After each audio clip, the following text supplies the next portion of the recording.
gracioso e nos convida para um relacionamento de amor, por meio de Jesus. Hoje é tempo de buscar, de invocar a Deus e de adorá-lo e reconhecê-lo. Não deixe para mais tarde, reconheça hoje a sua necessidade de Deus. Vamos em pé adorá-lo?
Deus, pois em ti me refugio. Salmos 16. Que possamos sempre nos lembrar que Deus é o nosso refúgio e em teus braços é o nosso reino. Assim como o salmista, nosso coração deve se alegrar na presença desse Deus maravilhoso. E em nosso íntimo devemos exaltar a glória e o poder de Deus, pois sua majestade é real e a tua voz ecoa em nós. Os irmãos que deixaram o dia de hoje para frente, podemos estar fazendo neste momento.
É na presença desse Deus que nós estamos. E majestoso, Deus maravilhoso, Ele cuida de nós. É muito bom estar na sua presença, na presença de Deus, na plenitude de alegria. Na presença de Deus nós relembramos quem Ele é, por isso sabemos quem nós somos. Somos os seus filhos, somos amados de Deus. Nós podemos descansar a nossa vida, o nosso futuro, os nossos medos nas mãos de Deus. Eu quero orar por você, clamar a Deus pela sua vida. Quero que você possa fazer nesse momento um momento em que você realmente descanse nas mãos poderosas desse Deus, toda a sua angústia, todo o seu medo. Ele quer renovar a sua fé, a sua alegria, a sua paz. Ele tem cuidado de nós. Se você tem algum pedido, se você tem algo que você quer colocar na mão de Deus, fique em pé, nós queremos orar por você nesse momento. Ó Pai, nós cantamos aqui a verdade de que Tu és o nosso refúgio, Tu és a nossa alegria, e é na Tua presença que nós queremos estar, Pai. É na Tua presença que nós queremos viver, porque é só na Tua presença que a nossa vida realmente faz sentido. Ó Senhor, nós clamamos agora pelo Teu Santo Espírito, o poderoso Espírito Santo de Deus, que já habita o nosso coração, mas que possa sondar a nossa alma, a nossa vida, possa ir, ó Deus, no mais profundo do nosso ser e, ó Deus, expulsar todo medo, toda angústia, toda falta de fé. Ó Pai, que nós possamos confiar em Ti, descansar em Ti. Queremos lançar sobre o Senhor o nosso medo, a nossa dor, a nossa raiva, ó Deus, a nossa desesperança. Queremos entregar a Ti tudo que temos, tudo que somos. Ó Pai, Tu és um Deus amoroso. Nós reconhecemos a Tua majestade. Fique conosco. Em nome de Jesus. Amém. A igreja pode sentar.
Nós vamos, nesta noite, dar continuidade à série de mensagens cujo tema é Nossas Emoções nas Mãos de Deus.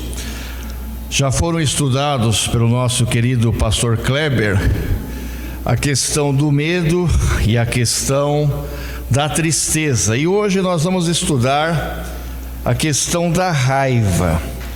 Quando um bebê chora, quando você está, por exemplo, num aeroporto internacional, e aí você vê lá um bebê chorando, não importa se você não conheça os idiomas francês, japonês ou alemão, se aquele bebê, por exemplo, for filho de um japonês, ou filho de um alemão, ou filho de um francês, não importa qual seja a nacionalidade daquela criança, mas quando ela chora, ela está mostrando claramente, ela está mostrando através da sua emoção de chorar, que ela está provavelmente com fome. E imediatamente a sua mãe estará indo na sua direção para socorrê-la, para amamentá-la.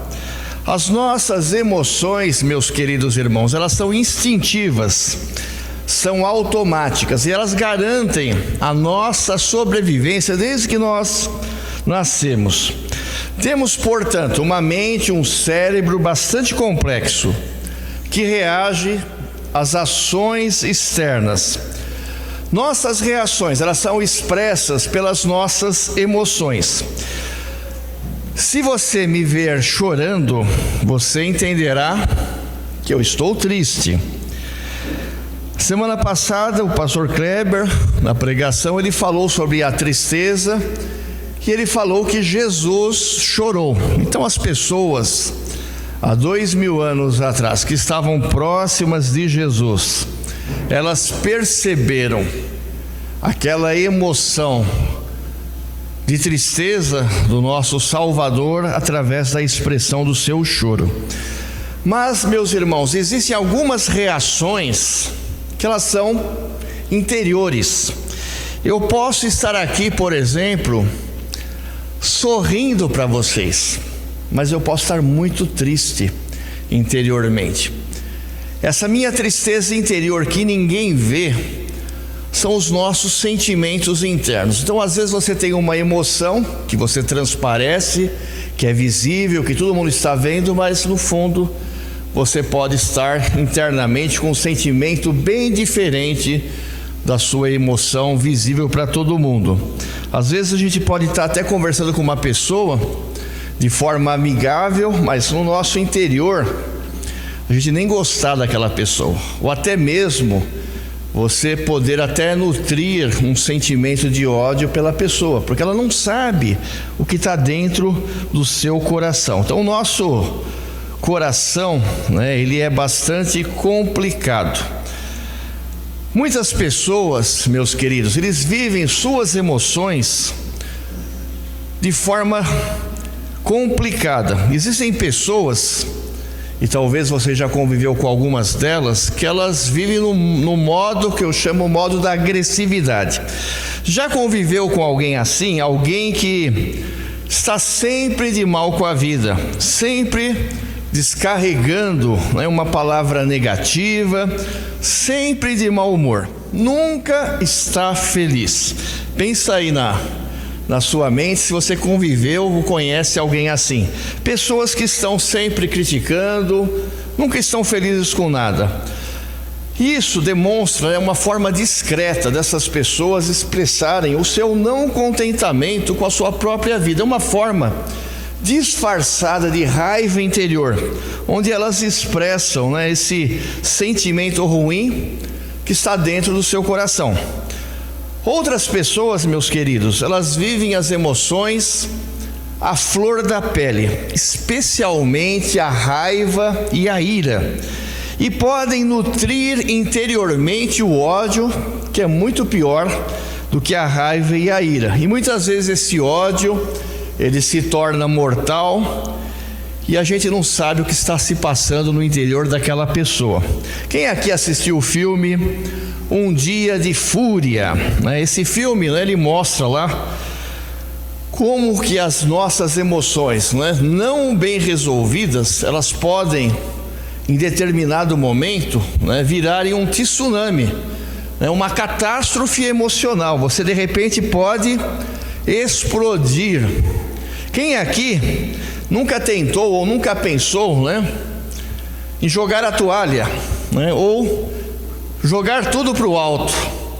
Às vezes nós estamos tão pressionados, meus queridos, tão cansados, tão estressados, que nós não aguentamos mais nada. E aí pensamos até mesmo, em jogar a toalha, em descarregar a nossa ira, a nossa raiva. E isso normalmente é fatal, é destruidor. Quem age assim, ou quem já agiu assim, se você já fez isso em algum momento da sua vida, certamente você se arrependeu. Queria voltar para trás, mas já era tarde, você já tinha descarregado ali a sua ira, Então nós, como cristãos, meus queridos, nós precisamos conhecer as nossas emoções, precisamos entender como é que são esses sentimentos internos que estão no nosso coração. Nós precisamos viver, o modelo que é Jesus Cristo. Mas para nós vivermos esse modelo que é Jesus Cristo, o comportamento que é Jesus Cristo, nós precisamos também olhar para o nosso lado emocional. Nem tudo é espiritual, então nós precisamos nos conhecer melhor, Então hoje nós vamos comentar, estudar aqui com os irmãos, sobre a raiva, sobre a ira e também o ódio, que é vamos dizer assim, uma versão mais acalorada da ira, Qual que é a diferença, Qual que é a diferença básica, de raiva e de ira? Num primeiro momento, meus queridos, nós podemos até pensar, raiva, ira, são sinônimos, é a mesma coisa, mas não é bem assim, Existe uma diferença sutil aí entre raiva e a ira. O que é raiva, Vamos dar alguns exemplos básicos. Pensa aqui na Prefeitura de Bragança Paulista, na sua casa e na calçada, na frente da sua casa. Vamos imaginar um dia que você levanta e você vai para o seu trabalho e você não percebe que a sua calçada está lá toda quebrada ou quebrada uma parte, e você passa, tropeça, cai e se machuca. Com certeza você vai ficar com raiva, você vai sentir aquela dor, você vai pensar coisas, Isso é um exemplo, da raiva no nosso coração, Um outro tipo de raiva, Alguém que você conhece, que você está conversando, de repente, do nada, ela emite uma opinião sobre você, na sua frente. Ô, pastor Luiz, você está muito gordo. E de repente você não gosta, Você pode não gostar daquela opinião. E às vezes você não reage, você guarda aquela emoção e fica aquilo interiormente, corroendo você. Pior do que isso, Você não estava presente num determinado local, numa determinada reunião, e alguém comentou alguma coisa negativa sobre você. Você não estava lá e você ficou sabendo, Alguém comentou algo negativo sobre você. Quando você ficar sabendo por terceiros, aquilo com certeza, vai doer o seu coração e você vai ficar com aquela sensação de raiva. Então a raiva, meus irmãos, é essa emoção, num primeiro momento, contida dentro do teu próprio coração, que fica ali dentro, que fica te amargurando, corroendo, é alguma coisa mais interna, Para a gente diferenciar o que é raiva, ira e ódio, eu criei aqui didaticamente um prédio de 3 andares. Então vamos imaginar um prédio de emoções negativas. Um prédio de 3 andares. No primeiro andar, nós temos a raiva, Então essa raiva, essa emoção que ainda está dentro de nós mesmos. No andar superior, no segundo andar, nós vamos encontrar a ira. E depois, no terceiro andar, um pouquinho mais grave, nós vamos encontrar o ódio. Então imagine esse prédio, nós vamos estar falando sobre ele hoje também, Então nós temos lá a raiva no primeiro andar, a ira no segundo e o ódio no terceiro andar. O que é a ira? Né? Então a raiva acho que deu para compreender, né? Aquela emoção chatinha, né? Que você fica dentro de você e depois você fica te corroendo. A ira, né? É uma manifestação mais clara, né? Mais concreta da nossa insatisfação, da nossa emoção ruim, né? É o famoso, né? Bateu, levou, né? Ou eu não levo desaforo para casa. Então você ficou sabendo alguma coisa ruim, né? E você imediatamente você não quer engolir sapos, né? Numa linguagem popular, né? Muitas vezes a gente, né, não consegue guardar tudo aquilo interiormente, a gente não engole sapo e a gente vai e começa uma discussão, e essa discussão pode ser mais acalorada, né? E muitas vezes nós podemos nos perder, né, nessa discussão, né? Então às vezes alguém te ofendeu, em vez de você guardar aquilo internamente, você já vai, né, na direção da pessoa tomar satisfação, né? Então, voltando no exemplo lá da calçada, né, o que seria a ira, né? Então, aquela pessoa que machucou ali na calçada, né, sei lá, não aguentar, né, se ela ficar irada, né, de repente ela entra na casa dela, né, não deveria fazer assim, né, mas ela vai lá, pega uma marreta, né, então era só metade da calçada que estava quebrada, ela vai lá com a marreta e arrebenta a calçada inteira. Então isso é ira, né, uma explosão da nossa emoção, né, mas ela se manifesta ainda num tempo curto, né, no nosso tempo imediato, né. Então, ela é uma emoção também, né, mais ruim, né, vamos dizer assim, mais acalorada, mais destruidora, mais perigosa do que a própria ira, né? E o ódio? O que seria o ódio, né? Então, o ódio é o pior desses três sentimentos. A ira normalmente, né, nós queremos revidar, né? E normalmente nós revidamos com palavras, né? Depois pode ser que numa discussão mais acalorada nós queiramos entrar nas vias de fato e até mesmo, né, agredir aquela pessoa, mas num primeiro momento essa revidação, né, e nem sempre, né, a ira e o ódio elas acontecem por uma justificativa correta, né, de forma alguma, né, o ódio vai ser alguma coisa justa no nosso coração, né.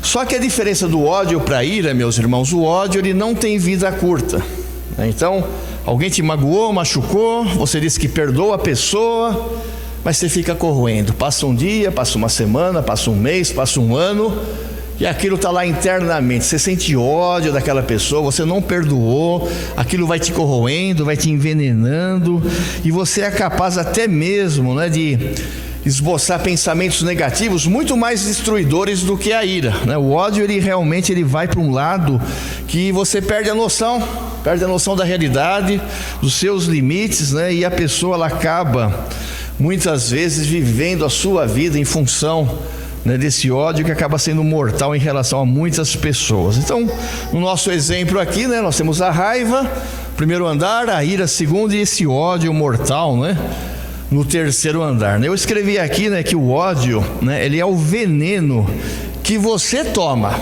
né? Você toma o veneno do ódio, só que você espera que a outra pessoa morra, não você, né? Então, quem vai morrer realmente quando você odeia alguém é você mesmo, né? De forma didática, meus irmãos, vamos dividir inicialmente, né, a ira e a raiva, né? Pensando num aspecto positivo da ira e da raiva e o aspecto negativo, né, da ira e da raiva. Será que existe algum aspecto positivo da ira? Vou pedir para o Ademilson um copinho d'água. Será que existe algum aspecto positivo da ira, né? Essa é a primeira pergunta, né? Responderemos que sim, né? Então encontramos na Bíblia, né, esse aspecto positivo da ira, né? Fica mais fácil agora, né, quando a gente imagina esse prédio de 3 andares, na ira, a raiva, a ira e depois o ódio, né, nós olharmos aqui o texto do apóstolo Paulo em Efésios capítulo 4, versículos 26 a 27. Efésios 4, 26 a 27. O que o apóstolo Paulo nos fala? Quando vocês ficarem irados, não pequem, apaziguem a sua ira, antes que o sol se ponha, e não deem lugar ao diabo. O apóstolo Paulo aqui, meus irmãos, ele está fazendo uma referência a um texto lá do Antigo Testamento, o Salmo capítulo 4, versículo 4, que é mais ou menos o mesmo sentido. Salmo 4, versículo 4 nos fala: quando vocês ficarem irados, não pequem. Ao deitar-se, reflitam nisso e aquietem-se. Esse irai-vos, né, e não pequeis é possível, né? Então, o que o apóstolo Paulo está falando aqui em Efésios, ou o salmista no capítulo 4 está nos ensinando? Quando você sentir, né, que a tua raiva, né, ela está caminhando para um lado mais agressivo de ira, né? Quando você estiver na tua casa, antes de você dormir, ore por aquela pessoa que te magoou, né? Perdoe, né? Não coloca tudo a ferro e a fogo. Relegue um pouco aquilo que foi falado. E se possível, depois, né, numa comunicação direta, né, converse com aquela pessoa, perdoe, né? Então isso é o sentido, né, da Bíblia, né? Quando o apóstolo nos fala, né, irai-vos e não pequeis. Ele não está dizendo para nós, né, sermos agressivos. Não é isso que ele está falando. Ele está falando que é possível você esboçar, né, esse sentimento interno que está dentro de você, que você não consegue segurar, porque nós somos humanos. Mas se você, né, tiver irado, você sentir que isso não é legal e não é bom para você, e não é mesmo, né, meus irmãos? Então a gente pode orar, a gente pode pedir perdão, primeiro para Deus, para nós mesmos, né, porque nós estamos agitados, e depois para a pessoa que nos ofendeu, né? Marcos capítulo 11, versículo 25, o Evangelho de Marcos, também nos fala o seguinte: e quando estiverem orando, se tiverem alguma coisa contra alguém, perdoem-no, para que também o Pai Celestial perdoe os seus pecados. Então a gente não pode, meus irmãos, permitir que a ira, né, ela envenene, né, o nosso interior, ou persista por muito tempo, porque se ela persistir por muito tempo, né, ela vai ser transformada, como nós já falamos aqui, né, em ódio, né? Então é uma corrente de sentimentos internos que ela vai crescendo. Você tem a raiva, você tem a ira, e depois aquilo pode se transformar num ódio, te envenenando, destruindo a tua própria vida. Então, irai-vos e não pequeis, né? Coloque isso diante de Deus, peça perdão, converse com a pessoa, volte atrás. Jesus Cristo, ele demonstrou o lado positivo da ira, tá? Nosso Senhor Jesus, ele nunca pecou, né? Ele não pecou, né? Então, ele também se irou. Então, isso é mais uma prova bíblica, né? Que a questão da ira, quando ela tem um motivo justo, né, ela é possível. Onde que Jesus se irou? Então, se nós voltarmos aqui no texto bíblico de Mateus, capítulo 21, de 12 a 13, o Evangelho nos fala: Jesus entrou no templo e expulsou todos os que estavam ali comprando e vendendo, derrubou as mesas dos cambistas e as cadeiras dos que vendem pombas, e lhes disse: está escrito, a minha casa será chamada casa de oração, mas vocês estão fazendo dela um covil de ladrões. Então essa ira que o nosso Salvador, nosso Mestre Jesus teve, foi uma ira positiva, porque ele sabia que a igreja, a sinagoga, a casa de Deus, não poderia ser usada de modo algum para comércio.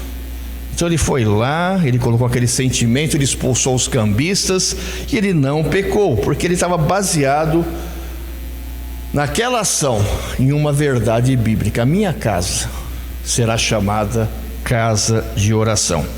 Segundo aspecto, meus irmãos, da ira, né, é o aspecto que nós vamos explorar um pouquinho mais essa noite, né, o aspecto negativo da raiva e da ira. Precisamos tomar cuidado com as nossas reações de raiva e de ira, né? Então, normalmente nós queremos justificar, né, a nossa raiva e a nossa ira, até mesmo usando, né, algumas verdades bíblicas, né, ou tendo alguma justificativa bíblica, mas normalmente, né, nós pecamos quando nós fazemos isso, né, porque as nossas brigas, as nossas conversas e conflitos em relacionamentos, normalmente nós queremos colocar, né, a nossa posição, e muitas vezes nós não escutamos o outro lado, né? Então a gente tem que tomar muito cuidado com isso, né?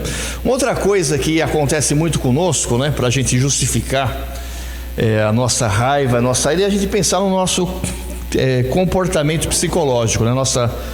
na nossa personalidade. Então, se você tem uma personalidade mais marcante, por exemplo, né, você tem um temperamento aí sanguíneo, né, você é uma pessoa impulsiva, ou você tem um temperamento colérico, né, você é explosivo, né?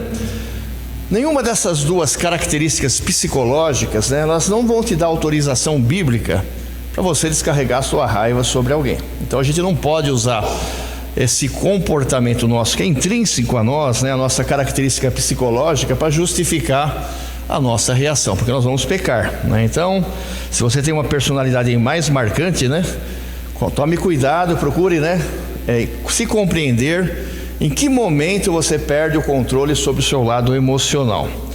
Como cristãos, meus irmãos, a premissa básica é que nós, né, possamos viver como Jesus viveu, mas nós somos seres humanos, nós somos mortais, né?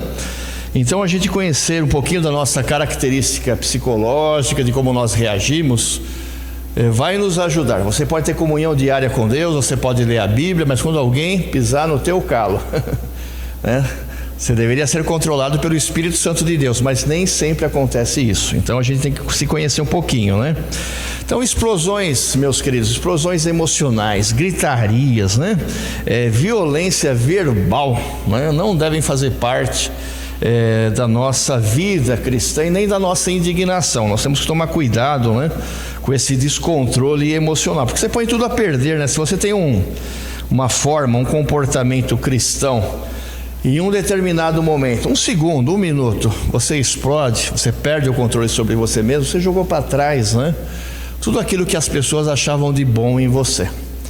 Então a gente às vezes afasta pessoas, né, do convívio da igreja ou também da comunhão com Deus, né, porque apresentamos em alguns momentos, em alguns minutos, um comportamento inadequado.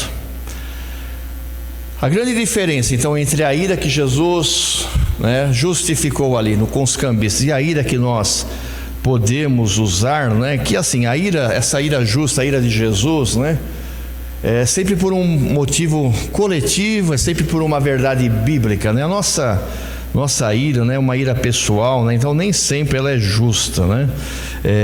O apóstolo Paulo, lá em Gálatas capítulo 5, 21, ele mostra a origem, né, da ira, da raiva entre nós, né? De onde que vem essa ira e como é que a Bíblia ela nos apresenta esse comportamento? Capítulo 5 aí de Gálatas, versículo 21. Ora, as obras da carne são manifestas: imoralidade sexual, impureza e libertinagem, idolatria e feitiçaria, ódio, discórdia, ciúmes, ira, egoísmo, dissensões, facções, inveja, embriaguez, orgias e coisas semelhantes. Eu os advirto, como antes os adverti, que os que praticam essas coisas, está escrito na tua Bíblia, na minha também, não herdarão o reino de Deus.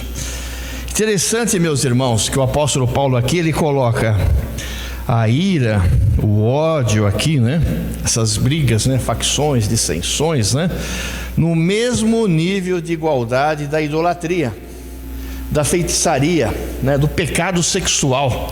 E a gente tem a tendência humana, né, o irmãozinho lá adulterou, saiu com a mulher do outro, né? Mas de repente você dá um grito, né, para a faxineira na tua casa, lá para a servente geral lá na tua casa, e você acha que aquilo, né, tá tudo bem, né? Mas para a Bíblia o apóstolo ele nos fala, né, coisas semelhantes a esta. Ele compara orgias, né? Estamos na época do carnaval, né? Então carnaval, orgias. Mas se você tiver com gritaria, com raiva, com ira, com ódio, para Deus, né, está no mesmo patamar. Então uma coisa importante, meus irmãos, para nós refletirmos. Tiago, lá no capítulo 1, versículo 20, ele nos fala: a ira do homem, Tiago 1, 20, a ira do homem não produz a justiça de Deus. Então quando o cristão ele se irrita, né, com circunstâncias difíceis, né, essa justiça nossa, né, na nossa vida, né, ela não tem nada a ver com aquilo que Deus, né, nos fala como a sua justiça. Quando alguém nos faz mal, a nossa reação natural é pelo menos revidar com as nossas palavras. E o Tiago, o apóstolo, também nos fala isso, Tiago 1,19, né? Meus amados irmãos, tenham isso em mente, sejam todos, inclusive nós pastores, prontos para ouvir, tardios para falar e tardios para irar-se. Então essa atitude automática, meus irmãos, que nós temos de revidar, de forma alguma ela glorifica a Deus. Se você quiser glorificar a Deus com a tua vida, tenha um cuidado especial com a sua língua, com o seu comentário, com aquilo que você fala de alguém, da igreja. É você e Deus, né? Talvez só Deus saiba o que você pensa, esse sentimento interno, mas a Bíblia fala aqui para nós tomarmos cuidado. O apóstolo Paulo também, em Romanos capítulo 12, de 17 a 21, né, ele fala sobre essa questão, né, de nós, né, no caso da ira, bater levou, né, se alguém te bater, você já vai, né, revidar. Então o apóstolo Paulo nos fala aqui, Romanos 12, 17 a 21, não retribuam a ninguém mal por mal, procurem fazer o que é correto aos olhos de todos, façam todo o possível para viver em paz com todos.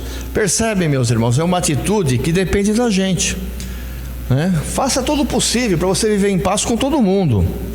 Amados, não procurem vingar-se, mas deixe com Deus a ira, pois está escrito: minha é a vingança, eu retribuirei, diz o Senhor. Pelo contrário, se o teu inimigo tiver fome, dá-lhe de comer, se tiver sede, dá-lhe de beber. Fazendo isso, você amontoará brasas vivas sobre a minha cabeça? Não, fazendo isso você vai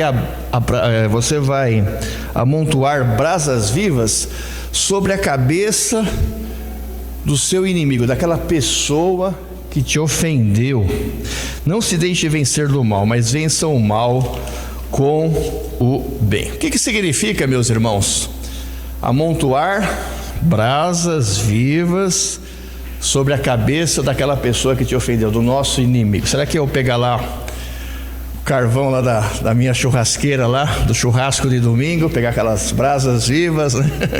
Colocar numa sacolinha, né? E chegar na cabeça de alguém e colocar aquele carvão fumegando? Não é isso, né? Às vezes dá vontade, né?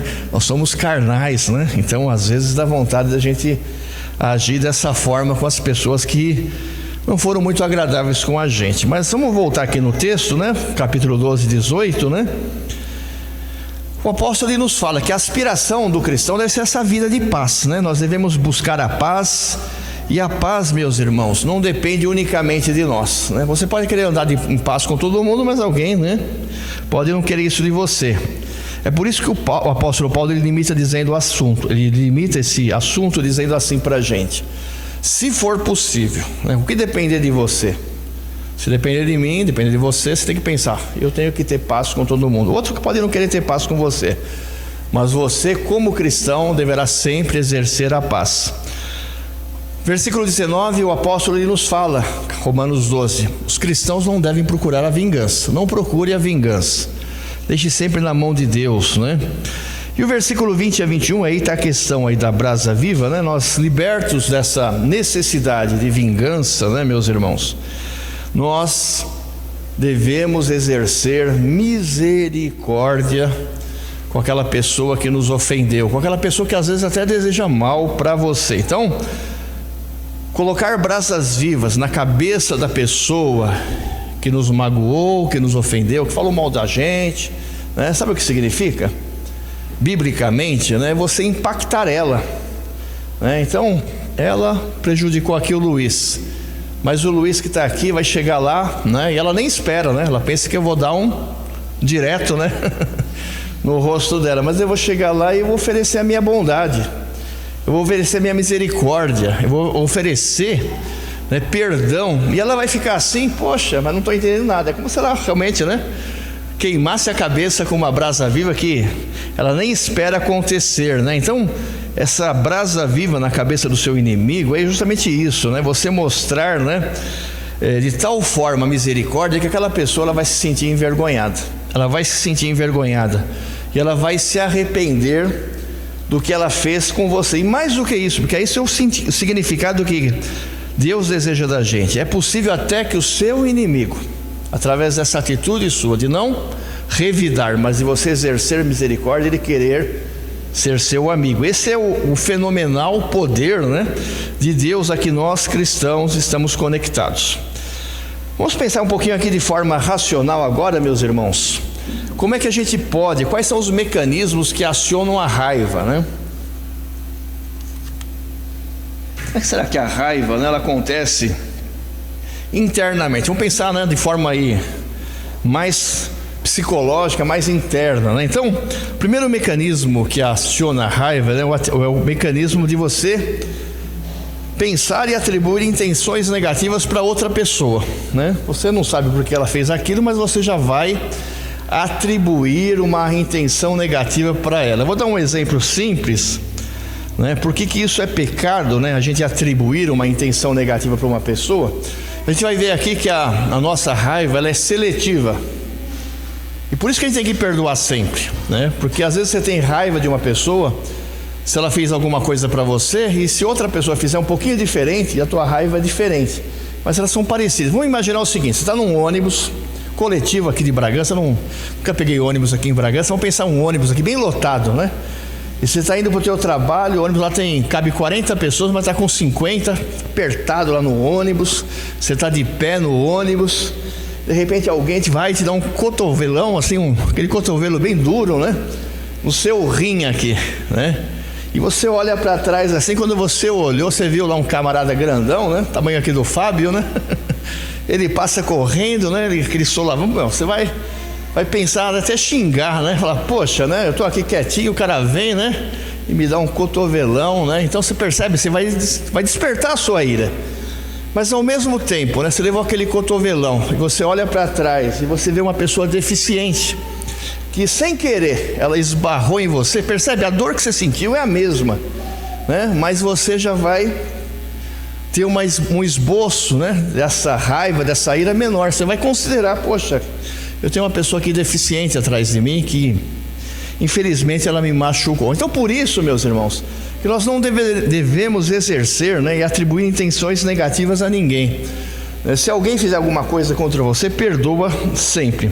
Segundo mecanismo que aciona a raiva, e esse é o mais comum, né, é você se frustrar, né? Então, expectativas frustradas, né? Nós pensamos aí, qual que é a origem da raiva em nós? Então, se nós formos lá para o primeiro século, né, tem um filósofo lá chamado Sêneca, né?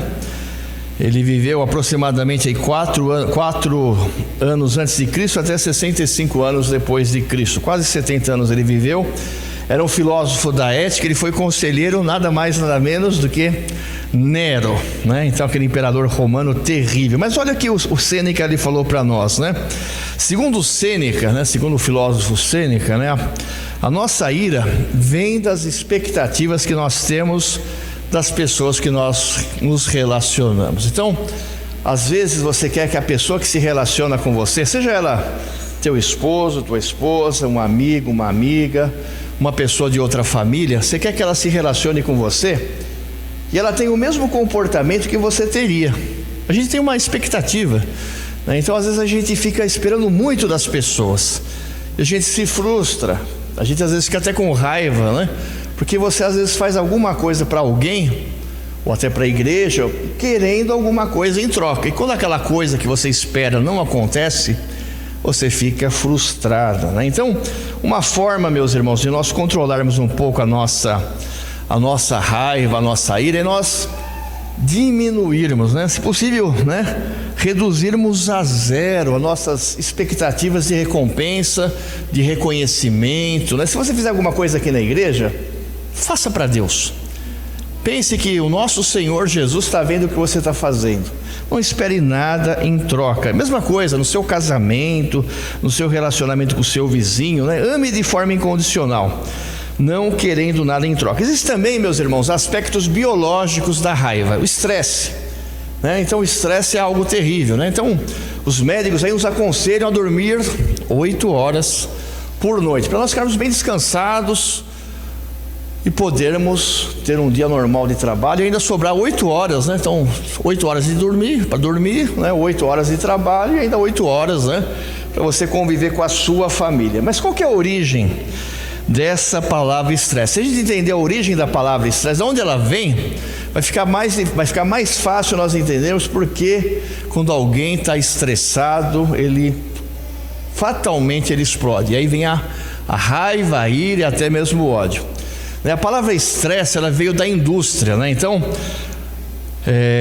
na indústria, né? Vamos pensar na indústria automobilística, né? Quando alguém está lá, né? Um engenheiro mecânico, um engenheiro de produção, ele vai testar, por exemplo, o eixo, né? De um automóvel, o eixo dianteiro e o eixo traseiro. E aquele eixo, meus irmãos, vai ser o eixo, né, que vai suportar as 2 rodas dianteiras, as 2 rodas traseiras, e você está na rodovia a 150 por hora, e você espera que aquele eixo não se trinque, né? Não quebre, não. Então esse teste que é feito na indústria, né, com muita velocidade, né, com alta velocidade, esforços repetitivos, ali é conhecido como teste de estresse.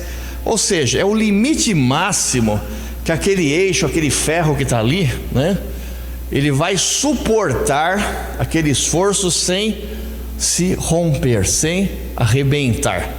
E com a gente é a mesma coisa, né?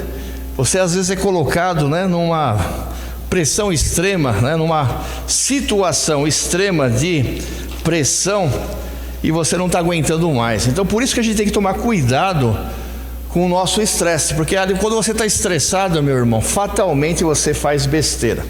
Fatalmente, né, você acaba descarregando, né, o seu cansaço sobre alguém. Para nós finalizarmos aqui, meus irmãos, como é que nós podemos mudar, né, nossos padrões de irritabilidade? Cada um de nós aqui, né, tem um padrão de irritabilidade. Tem pessoas que são do tipo pavio curto, né? Tocou ali, né? Já está nervosa, né? Quando você está muito estressado, né? Muito cansado, né? Às vezes você vai falar bom dia, né? Para uma pessoa e a pessoa olha para você, bom dia por quê? Já conviveu com alguém assim? Ou você está lá tranquilo, né? E de repente a pessoa, né? Olha para você e fala, o que você está olhando aqui para mim?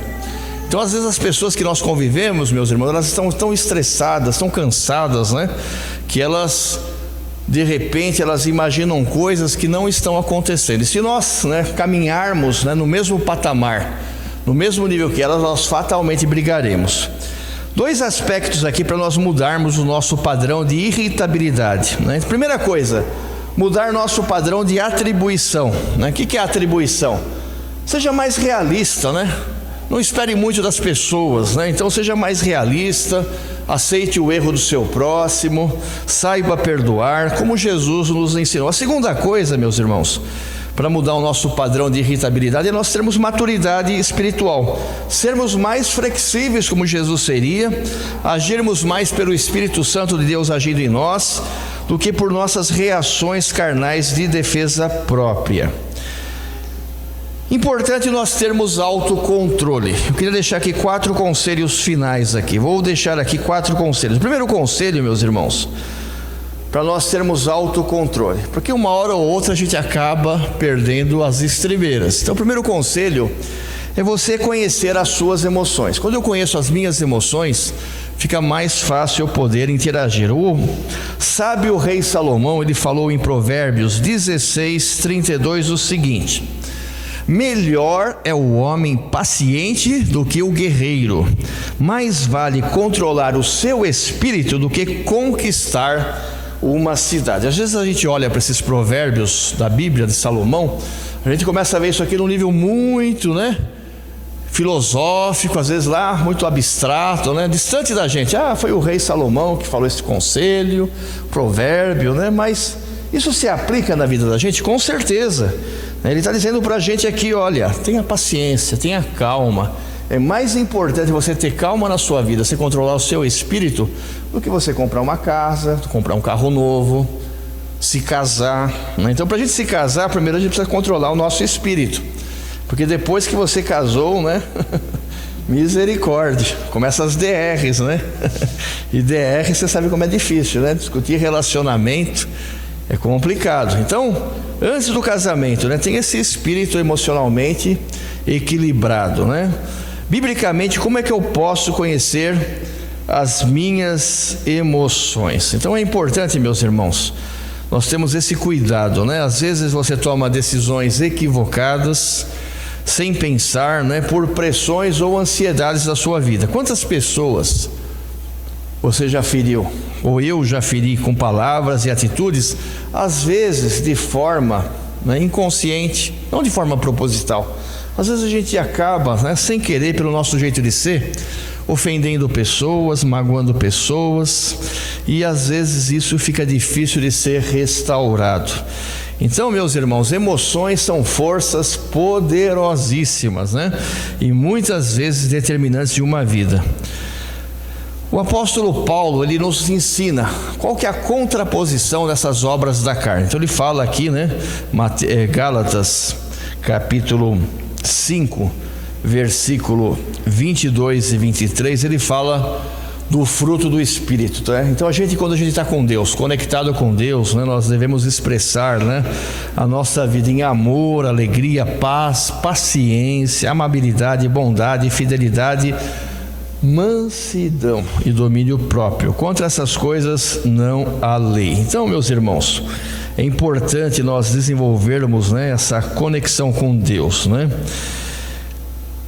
Texto básico aqui que o pastor Kleber, né, ele se baseou nessa série de emoções, está lá em 1 Tessalonicenses 5, 23 a 24. Vamos lembrar esse texto: que o próprio Deus da paz os santifique inteiramente, que todo o espírito, alma e o corpo de vocês seja conservado irrepreensível na vinda de nosso Senhor Jesus Cristo. Aquele que o chama é fiel e fará isso.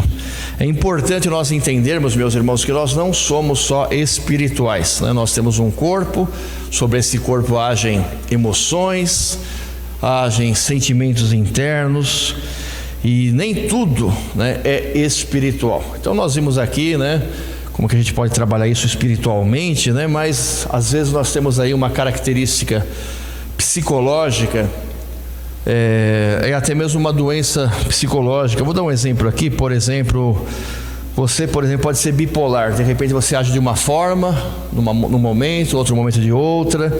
Então a medicina e a psicologia, elas estão aí, meus irmãos, permitidas por Deus. Não é vergonha você procurar ajuda psicológica, procurar ajuda de um médico, até mesmo, se for necessário, tomar uma medicação, né? Nós entendemos que a medicina e a psicologia, né, são bênçãos de Deus na vida da gente. Segundo conselho aqui para o autocontrole: pense bem antes de falar. Temos que tomar cuidado para não ofender o nosso irmão. Então Tiago 3,2, ele nos fala, né, todos tropeçamos de muitas maneiras, né? Se alguém não tropeçar no falar, tal homem é perfeito, sendo capaz de dominar todo o corpo. Nosso corpo, meus irmãos, nosso corpo fala. Nós não falamos só pela nossa voz, né? Nosso gesto, a forma como nós reagimos, né, são expressões, né, da nossa raiva, da nossa ira, até mesmo do nosso ódio. Mas quando você usa a tua língua, quando você fala alguma coisa mais grave, aquela palavra, ela pode ser tão avassaladora, tão destruidora na vida da outra pessoa, né, como se você tivesse dado uma surra física naquela pessoa. Então a gente tem que tomar muito cuidado com as nossas palavras, né? Provérbios 17:14, Salomão também nos fala: começar uma discussão é como abrir uma brecha num dique, né?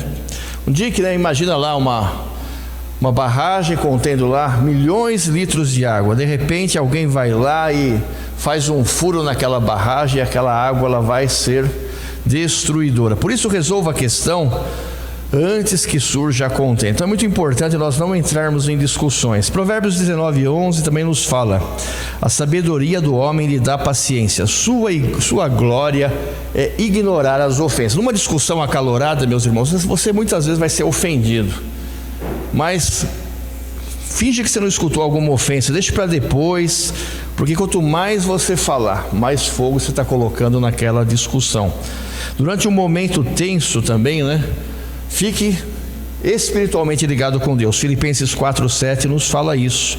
A paz de Deus, que excede todo o entendimento, guardará os seus corações e as suas mentes em Cristo Jesus, né? Você está numa briga acalorada, numa discussão séria, coloque aquilo na mão de Deus. Se você perceber que a discussão, né, ela não consegue terminar naquele momento, programe a discussão para outro dia.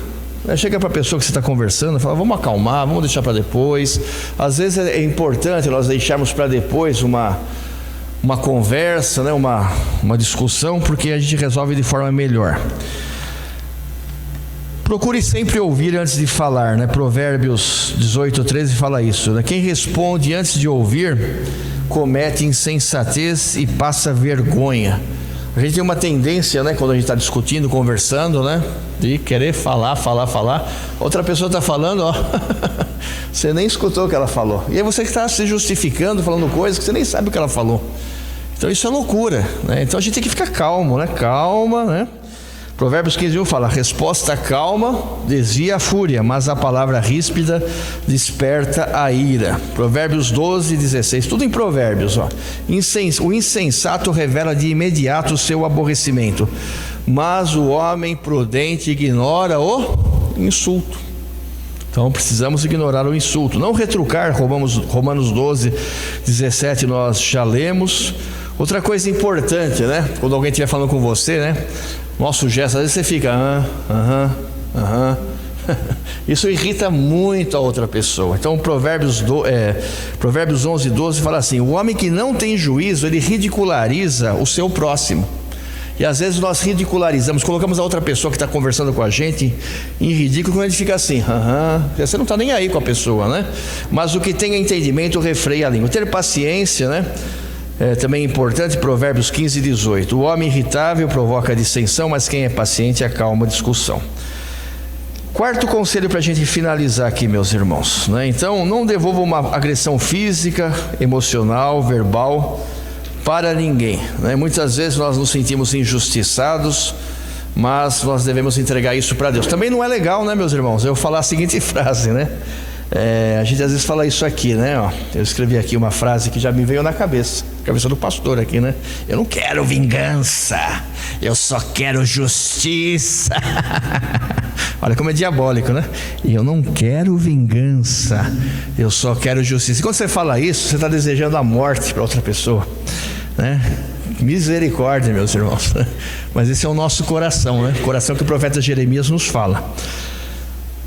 Mateus 5:44-48, a parte final, Jesus nos fala: se vocês saudarem apenas os seus irmãos, o que vocês vão estar fazendo demais? Até os pagãos, até aquelas pessoas que não acreditam em Deus fazem isso. Portanto, seja perfeito como perfeito é o Pai Celestial de vocês. Meus queridos, que Deus nos ajude na caminhada, que nós possamos controlar a nossa ira, a nossa raiva, não nutrimos ódio por ninguém, né? Essa é a vontade de Deus para nós. Deus nos ajude nesse sentido, amém. Vamos orar?